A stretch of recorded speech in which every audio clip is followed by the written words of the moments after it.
ನಾನು ನಿನ್ನ ಹೆತ್ತ ತಾನು ತನೆಯ ಭಾರತ ಕುಲ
ನನ್ನ ದೇಹದ ರಕ್ತವು ನಾಶವಾಗುವಂತೆ ಭಾವಿಸುತ್ತಿದೆ. ನನ್ನ ಮಾತು ಕೇಳುತ್ತಂತ ಯುದ್ಧದ ಚಿಂತೆಯನ್ನು ಬಿಡು ಕುಮಾರ.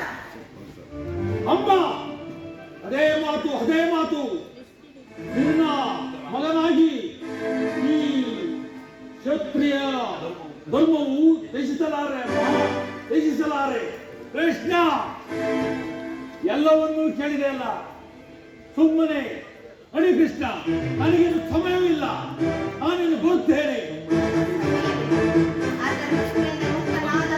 ಸಮಯವಿರುವುದು ಅಣ್ಣ, ಈ ಪಾಪಮಯ ಸಭೆ ಒಂದು ಕ್ಷಣವೂ ನಿಲ್ಲಬೇಡ, ಹೊರಟು ಹೋಗು ಅಣ್ಣ. ಅನರ್ಥವಾಯಿತು. ಆ ದುರಾತ್ಮನು ನಿನ್ನನ್ನು ಬೋಧಿಸಲು ತಂತ್ರವನ್ನು ನೋಡಿರುವುದು. ಏನು? ನಾನು ದೂತನಾಗಿ ಬಂದವರನ್ನು ಬಂಧಿಸುವುದು ರಾಜನೀತಿಗೆ ವಿರುದ್ಧವಾದದ್ದು. ಕೆಲವು ದುರ್ಯೋಧನ, ನಿನ್ನ ಧರ್ಮವು ಇಷ್ಟೊಂದು ಮಿತಿಮೀರಿದೆ.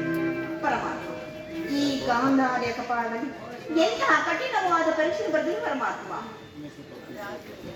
ರಾಜನೀತಿ, ಅಣ್ಣ, ನಾನು ಒಬ್ಬ ದರ್ಪಾಂಧನ ಗೆದರಿ ಇಲ್ಲಿಂದ ಪಲಾಯನ ಮಾಡುವುದೇ ಅದು ಎಂದಿಗೂ ಆಗತಕ್ಕ ಮಾತಲ್ಲ. ರಾಜನೇಶಿ, ಕಂಸ, ಶಿಶುಪಾಲಾದಿ ಗಾಂಧರನ್ನು ಲೀಲಾ ಮಾತ್ರದಿಂದ ಸಂಹರಿಸಿದ ನಾನು ಒಬ್ಬ ಸಾಮಾನ್ಯ ಮನುಷ್ಯನಿಗೆ ಭೀತನಾಗದೆ. ಗಾಂಧಾರಿ, ಈ ನನ್ನ ಚಕ್ರದಲ್ಲಿ ಎಷ್ಟು ಶಕ್ತಿ ಇರುವುದೆಂದು ನೀನು ತಿಳಿದಿರುವೆ. ಇದರಲ್ಲಿರುವ ಕೋಟಿ ಕೋಟಿ ಅಂಶದಿಂದ ಒಂದು ಅಂಶ ಬರೆದರೆ ಸಾಕು, ಆಕಾಶ ಘಾತಾರಗಳು ಮಕ್ಕಳ ತಿರುಗಲಿನಂತೆ ತಿರುಗಲಾರಂಭಿಸುವು. ಈ ಜಗತ್ತಿನಲ್ಲಿ ಪ್ರಳಯಗಳು ಪ್ರಾರಂಭಿಸುವು. ಇಂತಹ ಕೋಟಿ ಕೋಟಿ ದುರ್ಯೋಧನರು ಜಗತ್ಪ್ರಾಣರಾಗಿ ಹೊರಲಾಡುವರು. ಇಂತಹ ನಾನು ಒಬ್ಬ ಸಾಮಾನ್ಯ ಮನುಷ್ಯರಿಗೆ ಭಯಭೀತನಾಗಿದೆ. ಅಣ್ಣ, ನಾನು ಭಯಕ್ಕಾಗಿ ಅಂಚುತ್ತೇನೆ. ನೀನು ಭಕ್ತ ಪರಾಧ, ನನ್ನ ಮಾತನ್ನು ಕೇಳೋಣ. ಈ ತಂಗಿಯ ಮೊರೆಯನ್ನು ಆಲಿಸಬೇಕು. ಇಲ್ಲಿಂದ ಹೊರಟು ಹೋಗುವ ಅಣ್ಣ. ಹೇಳು ರಾಜನಾಗಿ, ಈ ದಿನ ನಾನು ನಿನ್ನ ಸಲುವಾಗಿ ಇಲ್ಲಿಂದ ಓಡಿ ಹೋಗುವುದು.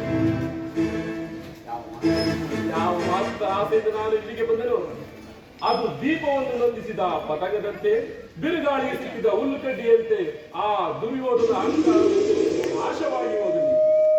ಆ ದುರ್ಯೋಧನನ್ನು ನಾನು ಪ್ರಿಯ ಬಂಧುವಿನಂತೆ ಆಲಗಿಸಲು ಬಂದೆ. ಆದರೆ ಅವನು ತೋರಿದ ಔದಾರ್ಯವು ನನ್ನ ಗೆಳತನದ ವರದಸ್ತವನ್ನು ವೈಲಿ ವಜ್ರ ಮುಷ್ಟಿಯಾಗಿ ಮಾರ್ಪಟ್ಟಿತು. ಆಗಲಿ ರಾಜಮಹಿಷಿ, ಆಸೆಯಿಂದ ಬಂದು ನಾನು ಇಲ್ಲಿಂದ ಪಲಾಯನ ಮಾಡುವುದು.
ಬಟ್ಟೆಯಿಂದ ಬೆಂಕಿಯನ್ನು, ಬೀಸಣಿಕೆಯಿಂದ ಬಿರುಗಾಳಿಯನ್ನು, ಮರಳಿನಿಂದ ಸಾಗರವನ್ನು ಬಂಧಿಸಲೆತ್ತಿಸಿದಂತೆ ನಿಮ್ಮ ಪ್ರಯತ್ನವು ವಿಫಲವಾಗುವುದು.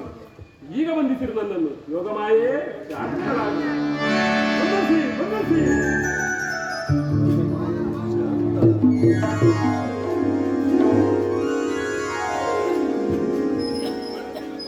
ಕರ್ಣ, ನನ್ನ ಸಂಗಡ ಬಾ, ನಿಮಗೆ ಕೆಲವೊಂದು ವಿಚಾರವನ್ನು ಹೇಳಬೇಕಾಗಿದೆ.